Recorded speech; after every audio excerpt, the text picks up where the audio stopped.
आज दहशतगर्दी के खात्मे के लिए एक मरतबा फिर अफवाज पाकिस्तान कुर्बानियां दे रही है। और उसके बाद अगर इस मुल्क के अंदर तफरीक है और इस मुल्क के अंदर मजहबी मुनाफरत है, लसानियत की बुनियाद पर तफरीक है, जाती ख्वाहिशात को आगे लाने के लिए कौमी मफाद को कुर्बान करने की एक सोच है, ये बेवफाई है इन कुर्बानियों के साथ। इत्तेहाद और इत्तफाक वक्त का तकाजा है। मुआशी और माशरती चैलेंजेस पर काबू पाएंगे। वज़ीर आज़म शहबाज शरीफ का रब्बुल जलाल का एहसान पाकिस्तान तकरीब से खिताब। कहा, पाकिस्तान का क़याम किसी मौजज़े से कम नहीं। दहशतगर्दी के खिलाफ अफवाज पाकिस्तान कुर्बानियाँ दे रही है। हम सबको मुत्तहिद होना होगा। कौमी तरक्की में किरदार अदा करना हर फर्द की जिम्मेदारी है। मुल्क के मजहबी मुनाफरत और लसानियत की बुनियाद पर तफरीक है। कौमी मफादात को ही तरजीह देना होगी। वज़ीर आज़म ने कहा कि दुश्मन अगर मैली आंख से देखने की जुर्रत भी करेगा तो ये कौम उसको रोंद डालेगी।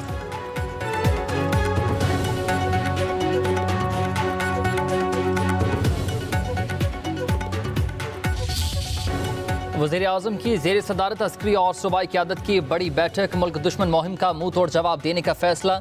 जाफर एक्सप्रेस पर हमला करने वालों को दुनिया के सामने बेनकाब किया जाएगा। दहशतगर्दी के खिलाफ वाज़ेह और दो टोक मौक़िफ़ अपनाया जाएगा। ज़रा के मुताबिक इजलास में नेशनल एक्शन प्लान के तहत कौमी बयानी को मजबूत करने पर इत्तफाक। मुल्की सलामती और हम आहंगी के तमाम सूबों के दरमियान ताउन और राबते बढ़ाने पर इत्तफाक हुआ। कौमी बयानिया कमेटी को दहशतगर्दों और शरपसंदों के सद्देबाब के लिए मौसर और सरगर्म बयानिया बनाने की हिदायत। मुल्क की सलामती के खिलाफ किसी भी किस्म के मवाद का सद्देबाब किया जाएगा। कौमी निसाब में दहशतगर्दी के हवाले से आगाही शामिल की जाएगी। कौमी बयानिया को नौजवानों तक पहुँचाने के लिए फिल्म और ड्रामों में मौज़ूआत अपनाए जाएंगे। कौमी बयानिया के लिए डिजिटल मीडिया पर मवाद नशर किया जाएगा। सोशल मीडिया पर झूठी खबरों का सद्देबाब करने पर इत्तेफाक हुआ।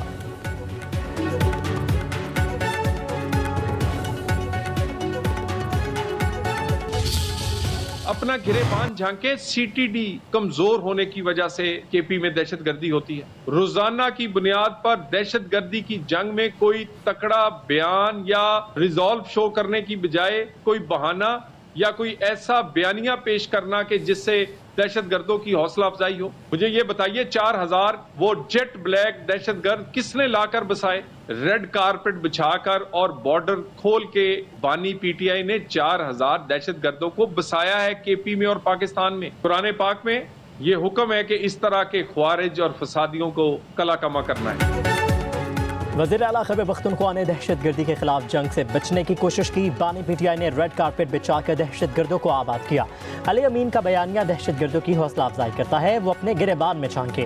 वज़ीर ममलकत बराए दाखिला तलाल चौधरी की गुफ्तगू। कहा कि हमारी जंग उनसे है जिनसे मसाजिद भी महफूज नहीं। फौज तो अपना फ़र्ज अदा कर रही है। खैबर पख्तूनख्वा के इदारों को मजबूत करना किसकी जिम्मेदारी है? दहशतगर्द सॉफ्ट टारगेट पर हमला करते हैं। दहशतगर्दों ने हर जमात और हर रहनुमा पर हमला किया। पीटीआई पर 10 बरस में कोई हमला नहीं हुआ। दहशतगर्दों को कला कमा करेंगे। सरहद पर बाड़ लगाने का काम 92% मुकम्मल हो चुका है। अफगान बॉर्डर पर 1400 चौकियां कायम हैं।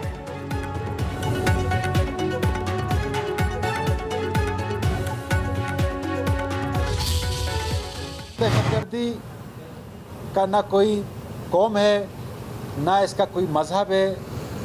ये सिर्फ़ और सिर्फ बलूचिस्तान की तरक्की को रोकने, सीपेक को नाकाम बनाने के लिए हॉस्टाइल एजेंसीज करवा रही हैं। गैर रिवायती किस्म के वाक़यात जो है बलूचिस्तान को दरपेश हैं। नई स्ट्रेटजी के साथ जाके निमटना होगा। एक तासुर बनाया गया कि ये लड़ाई दहशतगर्दों और सिक्योरिटी फोर्सेस की है। चंद हफ्तों या महीनों में हम समझें 2 दहाइयों के मसाइल हल करेंगे तो मुमकिन नहीं। जाफर एक्सप्रेस पर हमले में बैरूनी हाथ मुलविस हैं। दहशतगर्दों का पीछा करेंगे। जिम्मेदारों को इंसाफ के कटहरे में लाया जाएगा। बलोचिस्तान के वजीर मनसूबाबंदी ज़हूर बलीदी की प्रेस कॉन्फ्रेंस कहते हैं कि दहशतगर्दों का ना कोई मजहब है, ना कौमियत। हमला सीपैक को नाकाम बनाने की कोशिश है। दहशतगर्दों से कोई रियायत नहीं बरती जाएगी। भरपूर कार्रवाई होगी। बलोचिस्तान को अमन का गहवारा बनाएंगे। तर्जुमान बलोचिस्तान हुकूमत शाहिद रिंद ने कहा है कि हमने हमेशा मुज़ाकरात की बात की है। शुएब नौशरवानी बोले कि चंद हफ्तों में 2 दहाइयों के मसाइल का हल मुमकिन नहीं।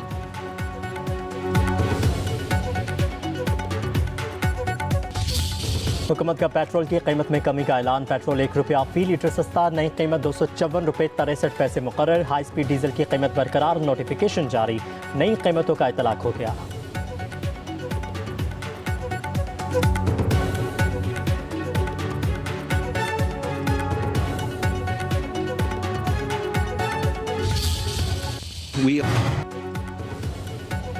IMF की इजाज़त के बाद बिजली सस्ती करने की तैयारियां। आवाम को फी यूनिट ₹1.71 रिलीफ मिलेगा। हुकूमत ने कीमत में कमी करने के लिए दरख्वास्त नेपरा अथॉरिटी में जमा करवा दी। 4 अप्रैल को समात होगी। सार्फिन को रिलीफ अप्रैल से जून तक के बिलों में दिया जाएगा। मुल्क भर के सार्फिन पर टैरिफ में कमी का इतलाक होगा।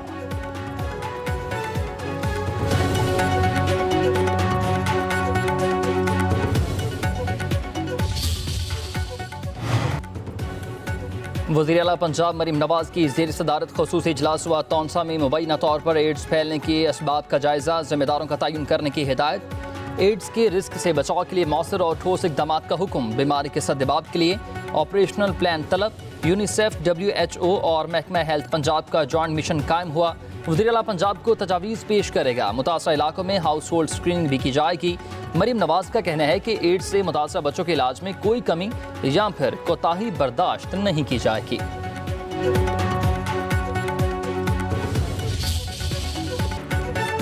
माह रमज़ान के आखिरी अयाम में ईद उल फितर की तैयारियां जोर पकड़ने लगी हैं। किसी को रेडीमेड मलबसात की तलाश तो कोई जूते पसंद करने में मसरूफ़ रहा। बच्चों की शॉपिंग भी आखिरी मराहिल में दाखिल। ऐनक, घड़ियों और कैप्स के स्टॉल्स पर रश लगने लगा।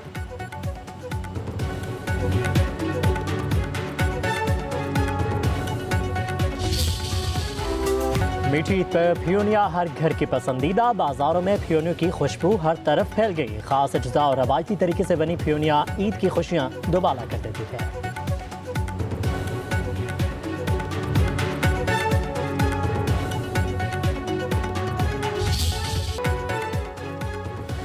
म्यांमार में 7.7 शिद्दत का होलनाक जलजिला। हलाकतों की तादाद 838 हो गई। 1600 से ज़्यादा अफराद जख्मी। इमारतें और पुल ज़मी बोझ। तबाह होने वाली इमारतों के मलबे तले दबे। अफराद को निकालने के लिए रेस्क्यू ऑपरेशन जारी। अमवात की तादाद बढ़ने का खदशा। म्यांमार में एमरजेंसी नाफिज। थाईलैंड, वियतनाम, चीन में भी जलजिला। बैंकॉक में फलक बोस इमारतें चंद लम्हों में मलबे का ढेर बन गईं। 3 अफराद हलाक हुए। जलजिले का मरकज सेगाइंग शहर से 16 किलोमीटर शुमाल मगरिब में था। गहराई 10 किलोमीटर रिकॉर्ड।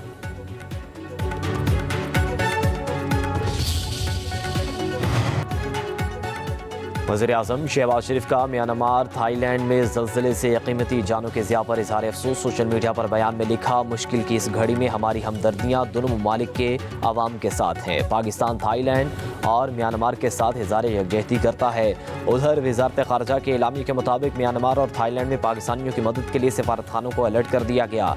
पाकिस्तानी सिफारतखाने यांगोन और बैंकॉक से हंगामी सूरत हाल में मुआवनत फराहम करेंगे। वज़ारत ख़ारजा में क्राइसिस मैनेजमेंट यूनिट फाल कर दिया गया।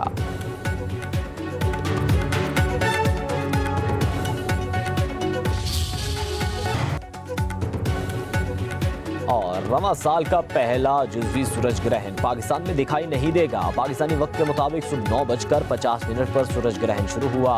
शाम 5:43 तक जारी रहेगा। सूरज ग्रहण यूरोप, एशिया, शुमाली अमेरिका, जनूबी अमेरिका और बहरे ओकियानूस के कुछ हिस्सों में देखा जाएगा।